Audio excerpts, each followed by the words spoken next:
Assalamualaikum warahmatullahi wabarakatuh. Selamat pagi dan salam sejahtera buat kita semua. Pertama-tama saya ucapkan syukur kepada Tuhan Yang Maha Esa karena atas berkat dan rahmat-Nya saya dapat menyelesaikan karya ilmiah. Yang saya hormati Ibu dosen pembimbing Ibu Mira Hartati SEMM. Saya ucapkan terima kasih atas bimbingannya selama ini. Sebelumnya saya perkenalkan, nama saya Lilis Dahlia Pasaribu dengan NIM 0438711246. Pada kesempatan ini saya akan mempresentasikan karya ilmiah saya yang berjudul Implementasi Pelatihan Pengelolaan Sumber Daya Manusia dan Dampaknya Terhadap Kinerja Karyawan. Studi kualitatif pada organisasi batik Putra Telo Mandiri. Adapun abstrak dari penelitian itu yaitu penelitian dan pelatihan SDM merupakan strategi penting dalam meningkatkan kompetensi produktivitas tenaga kerja terutama di sektor usaha mikro kecil dan menengah atau UMKM. Teknik pengumpulan data melalui wawancara dan observasi dengan pelatihan yang terencana dan berkesinambungan adalah salah satu program yang harus dilaksanakan dalam meningkatkan sumber daya manusia untuk mencapai tujuan dan sasaran organisasi. Jenis penelitian ini adalah kualitatif deskriptif. Teknik sampling yang digunakan adalah purpose sampling. Hasil penelitian ditemukan bahwa belum merata kemampuan anggota organisasi dalam pembuatan desain Gorga. Adapun penghambat yang dialami pegawai dalam tugasnya itu tidak adanya program pelatihan yang berkesinambungan untuk meningkatkan SDM para karyawan, kemampuan dalam membuat desain Gorga secara otodidak secara turun-temurun, karyawan sering menunda pekerjaan yang ada dan kerjasama yang kurang solid dari para karyawan usaha mikro Batikta. Kata kunci dari penelitian itu adalah pelatihan SDM, kinerja karyawan, implementasi pelatihan, studi kualitatif, dan manajemen SDM. Yang melatar belakangi penelitian ini adalah kurangnya sumber daya manusia dalam pengelolaan sebuah organisasi yang ada di Kabupaten Toba, yaitu usaha mikro Batikta yang bergerak dalam pembuatan souvenir dengan ragam corak Gorga batik yang dinamai Batik Batak atau Batikta. Sesuai pendapat Si Hombing dan Perawati 2020, perubahan di era globalisasi menuntut keberadaan karyawan yang memiliki kemampuan bersaing dalam perkembangan bisnis. Demikian juga dengan seni krita, seni ukir kayu dengan nuansa Gorga Batak yang menjadi sebuah souvenir yang bernilai budaya Batak sebagai oleh-oleh yang akan dibawa oleh para turis jika berkunjung ke Danau Toba, Kabupaten Kota Balige. Pada umumnya pekerjaan mereka masih kasar dan hasilnya belum data diterima pangsa pasar. Untuk meningkatkan penguasaan ilmu pengetahuan dan teknologi dan keterampilan serta kemampuan, perlu adanya pelatihan secara berkesinambungan. Pelatihan adalah salah satu kegiatan yang dapat menambah sumber daya manusia dari organisasi ataupun perusahaan.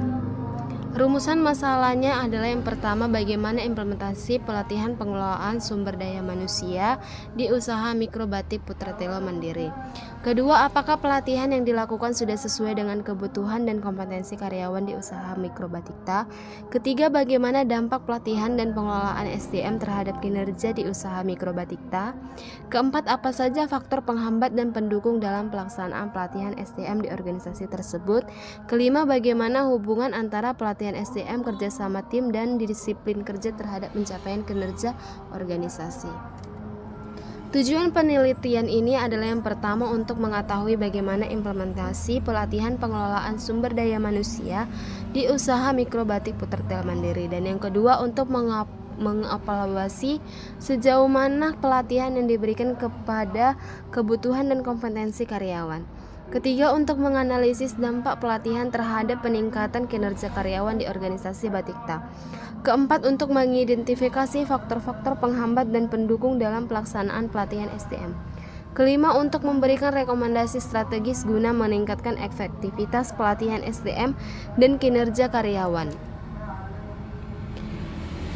Pendahuluan, sumber daya manusia adalah salah satu modal atau aset suatu bangsa. Bahkan sumber daya manusia berkualitas menjadi aset penting dalam sebuah perusahaan yang menjadi pendukung utama bagi kemajuan suatu perusahaan ataupun organisasi.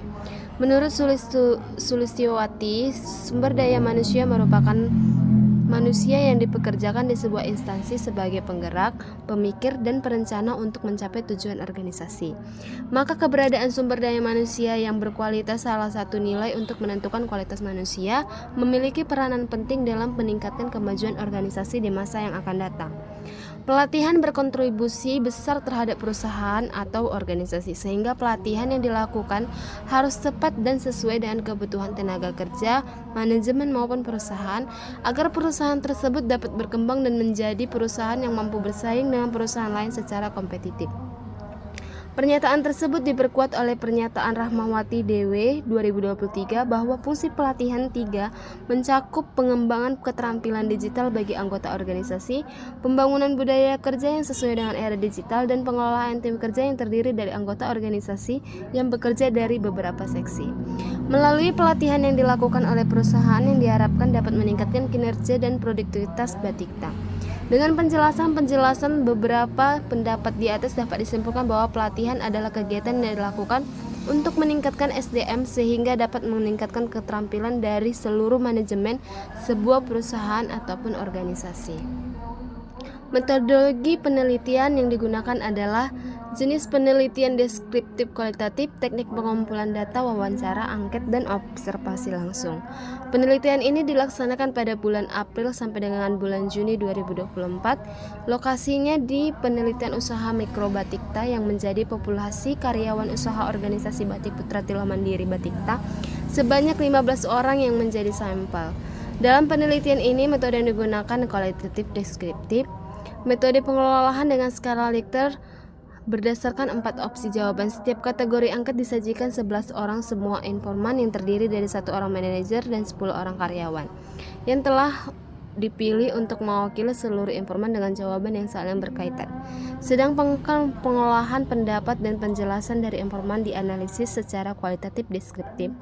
Menurut Moelek 2017, metode penelitian kualitatif deskriptif adalah salah satu model penelitian berdasarkan filsafat. Artinya kualitatif deskriptif adalah penelitian objek ilmiah merupakan instrumen kuncinya. Hasil dan pembahasan dari jawaban 11 orang informan tentang pentingnya pelatihan bagi peningkatan kinerja karyawan dapat dianalisis untuk memperoleh data valid dan akurat.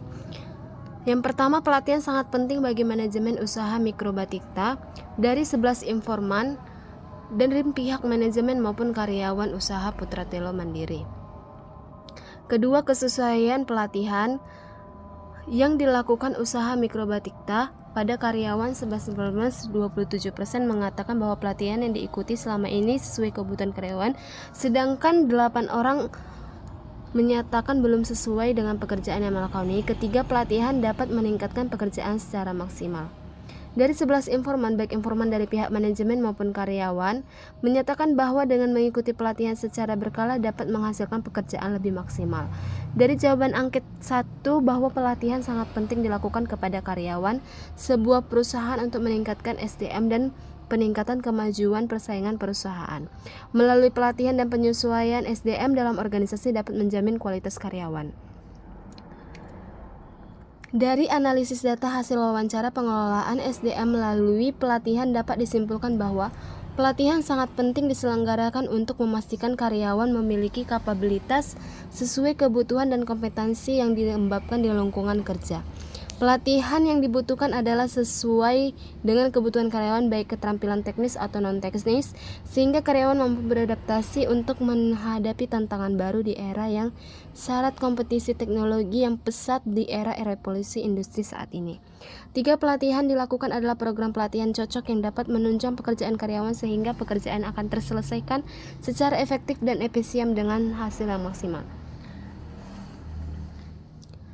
Salah satu alternatif untuk meningkatkan kinerja karyawan adalah melalui modernisasi sistem usaha dengan kebijakan yang dilakukan secara sistematis sehingga dapat memberikan dampak yang lebih luas dalam meningkatkan daya saing dari perusahaan.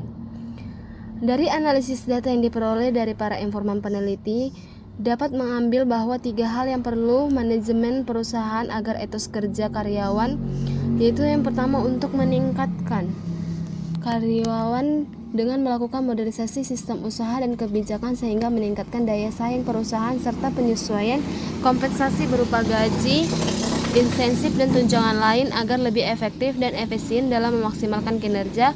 Untuk mengatasi konflik negatif dalam perusahaan, perlu melakukan sosialisasi penetapan tujuan perusahaan secara transparan serta menciptakan persaingan sehat yang positif, menetapkan teori keadilan pada dimensi internal dan eksternal perusahaan sehingga kerjasama antar karyawan dapat terjalin dan kepemimpinan dan kemajuan perusahaan di masa yang akan datang. Kesimpulan dari penelitian ini adalah pelatihan adalah suatu kegiatan yang harus direncanakan dan diprioritaskan untuk memastikan karyawan usaha mikrobatik memiliki kapabilitas sesuai kebutuhan dan kompetensi dalam peningkatan kemajuan dan daya saing perusahaan. Kedua pelatihan yang diselenggarakan hendaknya memenuhi kebutuhan para karyawan untuk menunjang kinerja yang efektif dan efisien sehingga karyawan mampu menghasilkan desain Gorga yang menjadi andalan bagi usaha mikrobatikta dalam memasuki pangsa pasar. Yang ketiga, pelatihan dilakukan secara berkala melalui program pelatihan yang dapat menunjang kerjaan karyawan sehingga dapat terselesaikan secara efektif dan efisien dengan hasil yang maksimal. Untuk meningkatkan kinerja yang lebih baik, manajemen usaha Batikta dengan segera melaksanakan modernisasi, realisasikan sesuaian kompensasi berupa gaji bonus insentif. Ketiga, untuk meningkatkan kerjasama yang baik dalam perusahaan, lakukan sosialisasi penetapan tujuan perusahaan, ciptakan persaingan sehat, implementasi teori keadilan sehingga kerjasama antara karyawan dapat terjalan dengan baik dan berdampak pada kemajuan. Demikian presentasi dari karya ilmiah saya. Saya berharap informasi yang telah disampaikan dapat bermanfaat dan menambah pengetahuan kita semua. Terima kasih atas perhatiannya. Saya ucapkan terima kasih sekali lagi.